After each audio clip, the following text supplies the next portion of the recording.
Well, good afternoon, Mr. Hanks. Hey, Mr. Gallant, how are you, mate? I am very well, thank you. Wow, what an evening last night. Just to kick off, here we are on Friday, and we're going to be talking about the sustainable, ethical, and environmental. But before we do, Mr. Barry, is it Osheta? Okata, right. The big movie release, documentary release yesterday. Wasn't that interesting? Yes, wasn't it, mate? Talk about, thoughtful Thursday. Wasn't it thought-provoking? Very much so. And it isn't becoming so topical right now about all these ways that we can actually take, and we're empowered to take our wellness into our own hands, and things that just seem to be the best kept secrets. Unfortunately, they don't get the airtime that a lot of profit generating organizations do. Not to say that the movement that Barry leads is not, but if it's free, it just doesn't seem to be able to get out there enough, and it's free and it can be super good for you. Yeah, and tell me, maybe one could say it's a bit more ethically based. Ethically based, sustainable, and environmentally clean. And people are probably wondering, what are they talking about?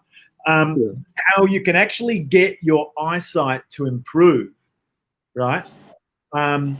Without, like, you've got glasses, getting rid of them. And even at the mere age of us middle-aged millennials, Adrian. I love that. Call me middle-aged forever, mate. I love that. I love being called middle-aged. Okay, middle-aged forever. Well, the middle age keeps moving for those that take ownership of their own health and wellness, to knowing there's a lot of stuff out there right now that can keep them at what is becoming the new middle age. I feel like I'm there, mate. I really do. Right. I was talking to somebody else today. Daryl, he's in Singapore. He was a marketer. He was in the IT industry like me. He's saying, Tommy, here I am at 50-something. And he said, I am the healthiest I know that I've ever been. My visceral fat is this level. I'm surfing every day. I'm doing these weights. I'm eating like this. I don't drink anymore, which, you don't have to go overboard. But this is what's happening, Adrian. People are learning about how to ethically, sustainable, environmentally. There are a lot of things out there that have been hidden from us, or certainly haven't got the support that we can do ourselves. Totally, yeah. And going back to Barry Okata with Vision 2020, which is his new documentary. We saw the premiere of that, of the world premiere, in Brisbane last night, which was amazing. And then for the next couple of days, there is actually a Vision Summit that is online, and we're able to watch that movie on that summit. So people can contact me directly or you directly. We can give them that link. And 1 hour, 20 minutes of interviewing some of the top vision educators on the planet in that documentary, and some of the insights and the stories of those people, particularly around the eye industry, about the wearing glasses. And, case after case after case, go to the optometrist, get glasses, almost guarantee 12 months later, come back and get retest, and you just get stronger glasses. You go back 12 months later, just get stronger glasses. Rather than improving eyesight, glasses are actually deteriorating in eyesight, 99.999% of the time. And why would you keep going down that road? Why would you? If you don't use it, you lose it, right? Yeah. And I know you're very much about this, because I've been the tech guy. I said, Tommy, you can do it organically. You don't need that bloody tech. And in a lot of cases, that's absolutely correct. But there, as long as you don't become totally reliant and dependent on the tech and integrate it into the fact that you still, in effect, need to go to the gym, right? Yeah. There's still got to be some effort applied, but it builds awareness. So where we're using tech to build awareness in a lot of cases, this is how it feels to be in this state. And actually, you can kind of do this on your own. Absolutely. In a lot of cases, I won't say in all, because there is a place for, I believe, as I sit here on the left, right, whatever, the other side, that tech may be something that can be integrated that is required to be integrated, because there is no other, if there is nothing else, and even with pharma, if there's nothing else and you got to the acute level where you need some of the great developments in Western medicine, absolutely. But everything in its swim lane.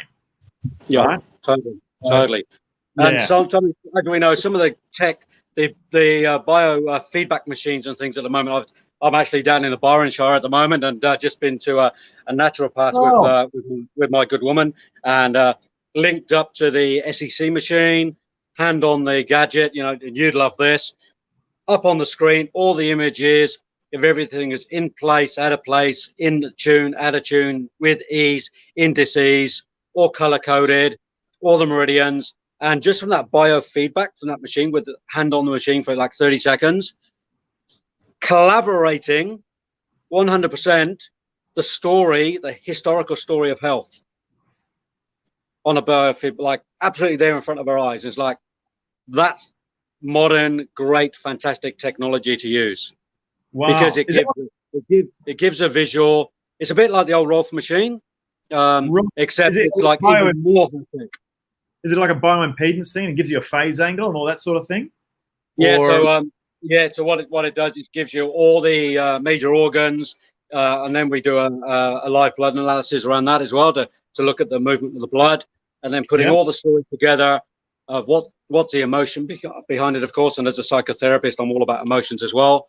Yeah. And then from there, what does one need to do the healing? Well, of course, take whatever nutrients one needs or whatever healing herbs one needs, but then also do the psychotherapy. So me, you know, use the tech, you know, use the spiritual, the meditation, and the prayer and the awareness, and the psychotherapy and the nutritional, and that's integrated with medicine.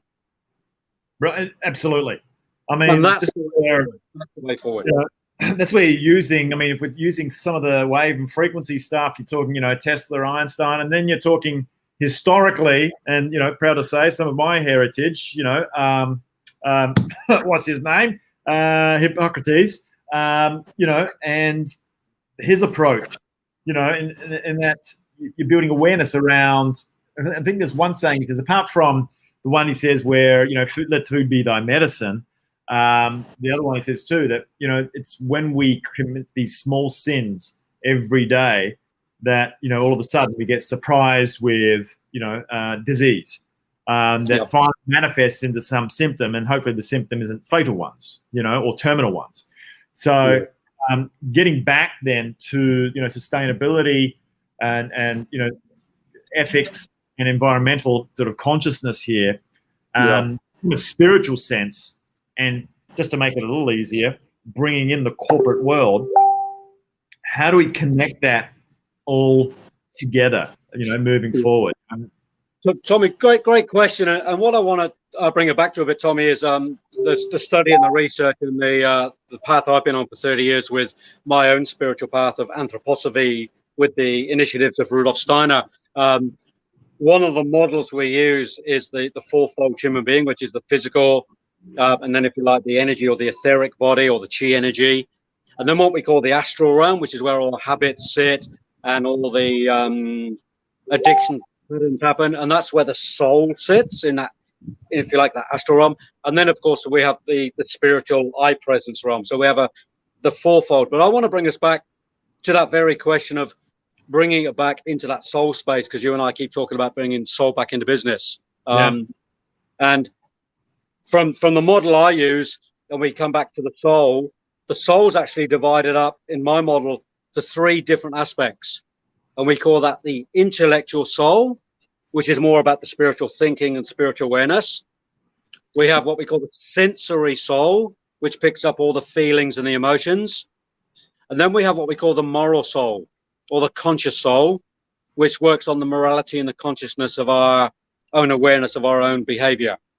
So if we take that aspect of the soul, you know, the threefold is a trilogy as well, the intellectual, the sensory, and the conscious, or the moral. So if we just bring that moral consciousness out of the soul and ask ourselves, every time I do something in my business, from a morality soul perspective, am I doing that ethically? Am I doing that sustainably? And am I doing it in an environmental good way as well? So we can ask ourselves that from an inner moral soul perspective. And then we can take it to the intellectual soul, and work out a way from the soul intellect of how to deliver that and to bring that in. And then we can go into the sensory soul and start to feel into that about how we're feeling about it. So we can break the soul down into 3 different soul aspects, if you like, certainly in the model I use. But if we just take one, and that's that moral consciousness of the soul, I'd say that's where to begin. Right. Every time I go into my office and I look around, am I morally buying the right product? Am I morally selling the right product or service? So that's a great place to start, because that then drops us into the spiritual understanding of what we're doing from a bigger perspective, the spiritual perspective. So that's a great place, I believe, to start, Tommy, is that moral consciousness or soul consciousness. Right. So bringing that awareness in to begin with is a good platform, is a good anchor point to begin with. Okay. Yeah. So we're talking about, I mean, and that's what you're talking sort of like a bit from a consumer end there as well. Let's say you're a leader in an organization, and you apply the same approach to decisions that you're making. This is where it gets interesting, Adrian, because, you know, leaders are under so much pressure within corporations to comply. There are controls that are in place. You know, you've got to be pretty ballsy to go against the corporate current ethos. And so how does one gather enough courage? And let's say, firstly, they've got to become aware. Secondly, they are aware. And now it's like, unfortunately, you've been burdened with the responsibility of making the right decision now. And you're going, well, do I be like a flake and just for survival reasons do this? Or how do I gather enough, I'm thinking, courage to make the right decision and be a real leader rather than just a manager, right? Yeah, so a couple of things there, Tommy, I'd share is one is, first of all, setting that moral compass and actually looking at what it is one wants to achieve from a moral perspective, you know, a soul moral perspective, and actually planning, visioning that. I always begin with a vision, then do the plan, then do the action. So let's visualize what that moral compass is to begin with. Where do I want myself and the organization and the team to go from a moral conscious perspective? Setting that out, and it may feel a bit wild, it may feel a bit woo-woo, it might feel a bit out there. And the way to get around that, to get that support, is to find the peers. Get your peers, get people around, get the team around, get the support, get the coaches around who believe in that, who follow that, who have the current confidence in that, who have a track record in that. You know, like you and I have been in this space a while, so we've got some track record in understanding this field. So, you know, go to those who have already had some field experience, go to those that already have some track record, go to those who've got results, go to those with the experience and the qualification, and get that team. You know, get that team. I would say that's and there are lots of organizations now coming into the space. And I think part of what we're doing in CAP is we're slowly gathering that collective. So within CAP, we're going to find, and those of you listening and watching in, if you're here and there are others here doing the same, that's your peership. That's your group. That's your connection. That's your support. So what we'll do, as we know, Tommy, we've spoken about this a lot, is as we build CAP and we get that synergy happening, and we start the conversations happening between those leaders in the organizations and in the corporate space, and then you and I go in and share that space with that collective group. Collectively, together, we can face that space with our courage. We can go forward as a leadership team because we're not alone anymore. Because a lot of organizations want it, but that fear of stepping out alone is huge. I know that, and you know that.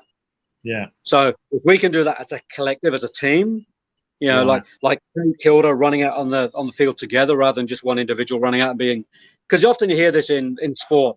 You know, we've got Jack or Mike or Pete and that, and it's like they're not talking about the team anymore. They're just talking about one player. Right. And that player gets injured or taken away, and the team collapses. Yeah. Yeah. So we've got to get away from this idea that a team is one person. It's not. Yeah. It is the team. Yeah. You know, the full forward, you know, the middle, the forward, and the back, they're all important. Yep, absolutely. So in terms of that moral leadership, as a leader, I'd be asking the question of my staff, my team, what do you think we need to be running here in our organization from a moral compass perspective? Let's set a new vision. Let's write a new mission statement based on moral consciousness. That's a very different vision rather than the profit margins or the whatever, So it's about restructuring the vision of the organization from a morality place rather than a money space, a finance space. That would be a great place to start. It is, and it's going to take, there's that initial inertia, and a lot of these things are very systemic, right? With the controls, and they lead up to, forces that are even beyond the organization itself that are controlling the old paradigm. And we now know, if not, then where have you been the last year? At least the last 6 months, right? That we need to change decisions that we are making based on drivers that are deeper and in the soul to get things back into maybe into the right direction for the first time. But certainly the last 100 years of industrialization has certainly seemed like a good idea at the time, but it's like out of control. And it's dirty in a lot of cases, and so it takes the individuals to then connect, like I said, I think, and having the support of a coach as well to give you enough backing and support to dig in, because the other form of disease that happens is that if you aren't really connecting into your heart, then this is where actually a lot of heart issues kind of emanate from. And you would know this better than me. If you don't use it, you're going to lose it, sort of thing, right? Totally. And so maybe for your own health, you should start going there. And the fear thing that's in your head that you're breaking, what is it? Not the chain, but breaking the line or something, if you want a real future and you want to do something that's going to be a contribution and positive for the planet and being a real leader, then start heading in the direction rather than think you should be going. Yeah, and there's a beautiful image that I was shown many years ago, Tommy, and it's in the medical field, we're taught that the heart is a pump and it pumps the blood. And I'd just like for a moment those viewing in to reverse that image for a moment, that it's actually the blood that's pumping the heart. Yeah. Now, if you're going to pump the heart, you want to pump that with something a bit pure. You wouldn't want to pump the heart with dirty fuel. Yeah. So rather than thinking the heart pumping the blood, think about the blood flow actually activating and pumping the heart. And then going, wow, if I'm going to keep that heart pumping in a healthy manner, what goes through my bloodstream has to be clean, like a V8 fuel for the Formula One racing drivers. So get that image happening in your mind. What am I putting into my body? What am I putting into my fuel pipes to keep my heart active? What are my thoughts going into my heart? What are my feelings going into my heart? What food's going through my heart? What liquid's going through my heart? So it's a little bit of a mindset image to connect with our own fuel purity. And if you've got dirty fuel going in, well, it's time to put some filters on. Exactly. It's time to filter, Yeah, and so we've done the jump the skin thing, sort of like swapping here on the physiological side, which is when we do from time to time. But you're right. But this is how these things are integrated, right? We are integrated. And we know that both where we're coming from, and I'm coming from like the eat, move, sleep, think, and you're going from the think, emotional, mental, spiritual side. Yeah. These things are going to be working well together. There's got to be today, not just homeostasis, but a homeodynamic situation where everything's moving and you're moving, and it's got to be working all together in balance while it's dynamically in motion and clean fuel. And the right fuel, even more so, then the right fuel for you specifically, because every Formula One race car, they have their own little formulas of the fuel that they're using, right, to get it fine-tuned specifically. But to your point about the heart not being a pump, This is actually, this is on podcast, this guy, and I just quickly looked him up. Thomas Cowan. And in fact, he's got one on YouTube. Heart may not be a pump, right? Yep. Well, that's what Rudolf Steiner said 110 years ago. Right. In fact, he said the heart is not a pump. He actually said it's the opposite way around. The blood does flow and actually activates the valves in the heart. So he said the heart doesn't pump the blood. He says the blood actually pumps the heart. Because if you look at the valve system from an engineering perspective, it's quite provable. It is. And this is where Thomas Cowan, and he probably got it from who you mentioned? Was it Roy Reich? No, Rudolf Steiner. Rudolf Steiner. Human heart, cosmic heart, he calls it, is one of his other books. And I'd say he'd be drawing from Rudolf Steiner and his work. And he talks about the capillary action and all these other things that are actually got this going. The heart is not a pump, and even the shape of it. And I think it's like a sacred geometry thing that comes into it as well, and how it sits on the angle and all this sort of thing. There's a lot in there. So this is what people are starting to become aware of. We have information is not the problem anymore. You know, the books aren't being kept from the peasantry. Some other things are at the moment that are going on in the world, right? Let's call it mainstream media. If you want to grow up and be stupid, then just watch mainstream media. But going and digging into all the information that's there, and then that becoming intelligence where you're actually using all the data for something. And I think the thing, Tommy, is that we can have all that information in the world. We can go to Dr. Google, but it's about what we do with it. That's it. So and whatever intelligence we get, whether we download that from Spirit, and I want to go to this place in a minute because we're talking about the spiritualogical in terms of ethics and all those things. When we get that download, it's about what do we do with the information. I think that's the critical point, because people are getting ideas, a million ideas a day on the planet. They're coming down, and a very small percentage of people are actually taking the next step, which is the action step or the planning step, to actually bring that to fruition. That's it. So and the bit that's missing, and once again, I sort of want to revert back to the study I've been doing for 30 years, is the human will, which is based in the limbs, if you like, that limbic system, is actually deteriorating because everything's been automated. So we have to find some human will, that courage, if you like, to break through.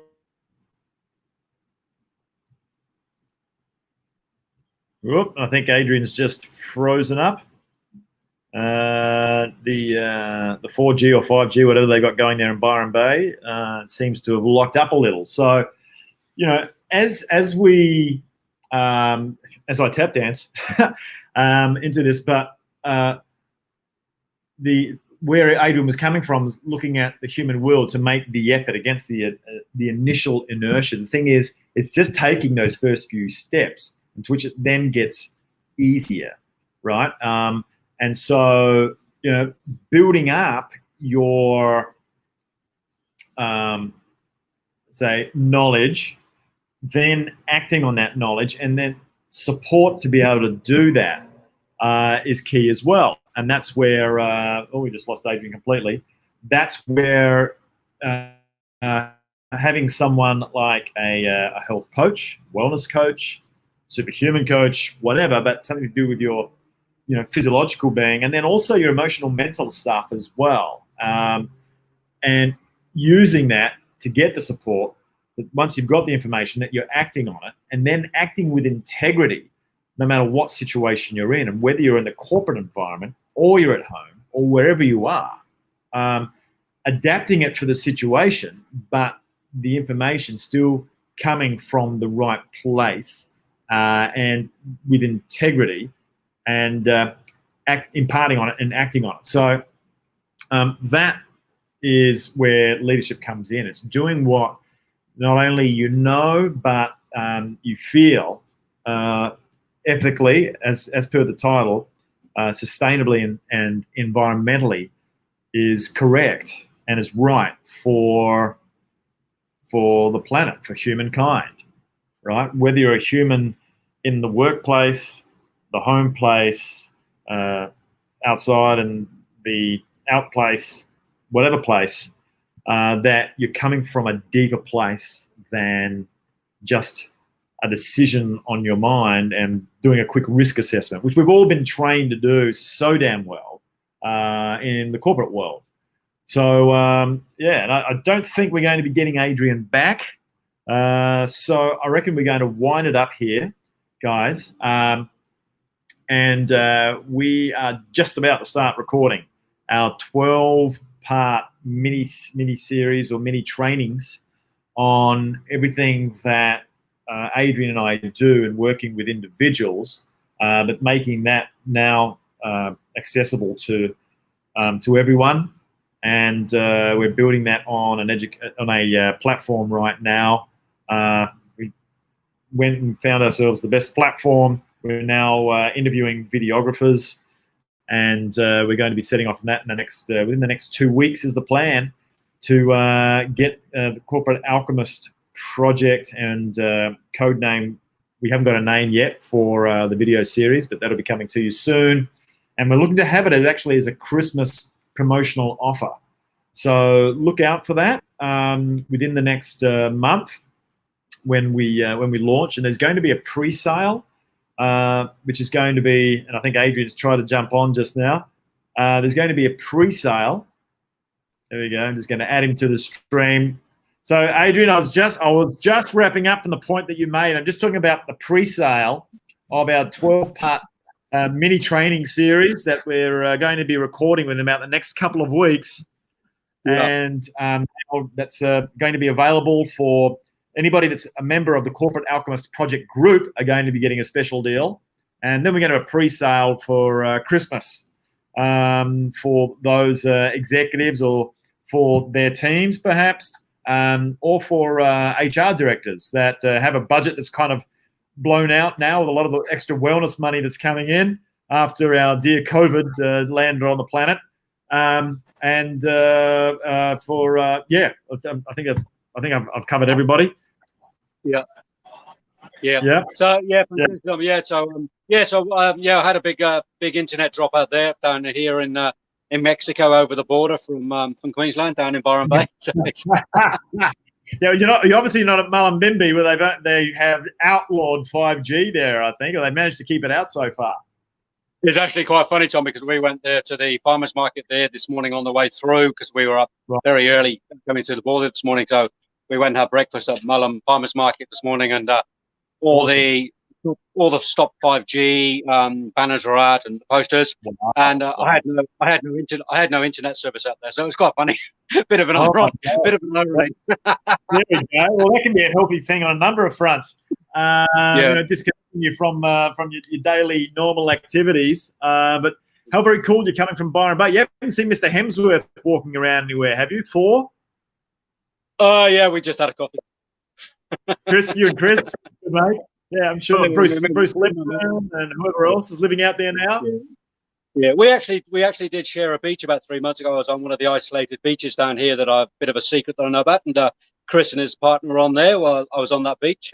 So this we had a nod and a bit of a hello from a distance, but I know a little bit of it. I know one of the secret destinations where Chris goes on one of his private beaches. So.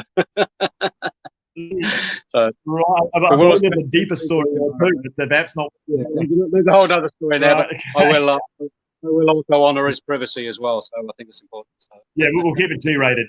So all right, all right, my friend. Just to jump back in and just to complete what I was saying about going forward with that leadership of leading the team, and I think we were sharing about the idea of getting that coach on board, getting the team on board, getting the peership happening, so there's not a lonely journey. I think this is essential, and this is what we're going to bring through CAP is this connectiveness, this collectiveness of men in a leadership space who want to do some serious work about taking their business, themselves, the planet forward in a new, sustainable, ethical way. And you and I have put our hand up to be part of that leadership. So please, for those watching and listening in, I'd urge you to make a comment. Send Tommy and I a personal message if you need to, or put something out there publicly, make a comment, and let's get this moving. Absolutely. Let's put our foot on the accelerator for a little while for the next few months. Let's get things moving. Let's organise a few online chats. Let's organise some webinars, some one-on-ones, whatever we need to do to actually accelerate this leadership process now, because the world is calling out for it. It is. The world is calling, and if we don't bring the soul back into business, it's going to revert back probably worse than where it was before, and that'll be a real crying shame.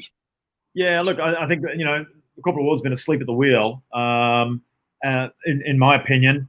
And, there's, once again, I'll say it, the corporate world is ripping itself off because, if it's all great to have done the left brain type thinking and logic and being super good at it and being, fighting a little data war with whoever else in your organization to make it look like you're right and they're wrong. Who effing cares?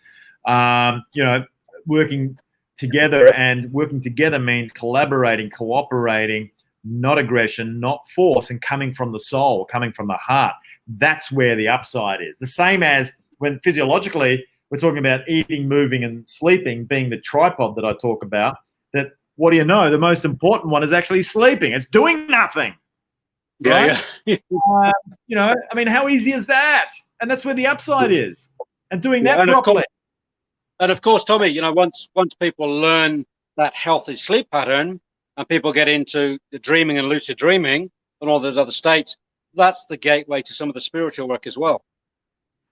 And really interesting because, the REM sleep, the dreaming sleep, is the most important one versus the deep cleaning sleep. It's where they process the emotions and thoughts is in the dreams, and it's something that I just physiologically have to work on with different hacks to get my REM up. My deep, I crush. I clean up well, doing that processing. And I think that would be similar to a lot of executives in the REM sleep and missing out, because that's the one that happens early at the latter part of sleep, which they're cutting short by waking up too early a lot of the time, or inconsistent wake up time. So anyway, we won't continue on that right now, but yeah. And if one learns to meditate, Tommy, it improves that sleep quality. There we go. Because the body gets used to the relaxation space. So meditation for me, as I keep saying it, meditation is my medication. It's the key for learning to sleep well, to think well, to even eat well. Meditative eating. Eating slowly in a meditative state. All those things. It's same as drinking. Drink slowly, meditate as you drink. Just find that. It's about finding a different consciousness, so that we can start to work in these different soul levels. So we can start talking about soul morality and soul intelligence and soul sensitivity. Soul intelligence. I love it. Yeah. Soul intelligence. Yeah. SI, soul intelligence. There's a new one for us, mate. Soul intelligence. Not systems integrator, soul intelligence. My industry would go SI, systems integrator. No. Well, systems integration of a different type. But all right, my friend, we'll have to let it go here. I've got to jump in the car and do a 2-hour journey back to the Gold Coast, because tonight we have to go to the Sport Church. The Sport Church, as it's becoming now, the centre of sport in Australia, which the Gold Coast has become. And the Saints, I'm going to be supporting my good friend here since the Gold Coast. They're still a little green. They're not quite ready for the finals yet, but look out next year perhaps. They're getting better and better every year, that young team. But the Saints are going to be in the finals tonight. That's going to be a big game. Who are they playing? We have got the Tigers from, the Tiger Den down in Melbourne. That's going to be a big game for us. So it's going to be a definite freedom Friday tonight. I'm going to be very free of my vocal cords, I think, tonight, Tommy, again. Yeah, I'm sure you won't be talking at all tomorrow. All right, my friend. Let's see how we go with the Saints. And to everybody, if they want to get hold of you, how do they get hold of you, Mr. Hanks? Well, mate, best place, adrianhanks.com. adrianhanks.com. Okay. And for myself, let's connect at tommygallant.com. And we also have the Corporate Alchemist Project group, which you can join on LinkedIn. And we have the Corporate Alchemist page, which is where we put these CAP TVs. So until next Monday, and I've got a super busy week coming up next week. I don't know about you, Adrian, but it's getting busier in the space that we play in. I wonder why. I don't do busy, Tommy. I just do full. You just do life. Life's getting fuller. Yeah, just do full life. How much can we pack in? All right, my friend. Have a good weekend, everybody. What are you doing? And we'll see you on the next Cap TV. Bye. Take care. See you.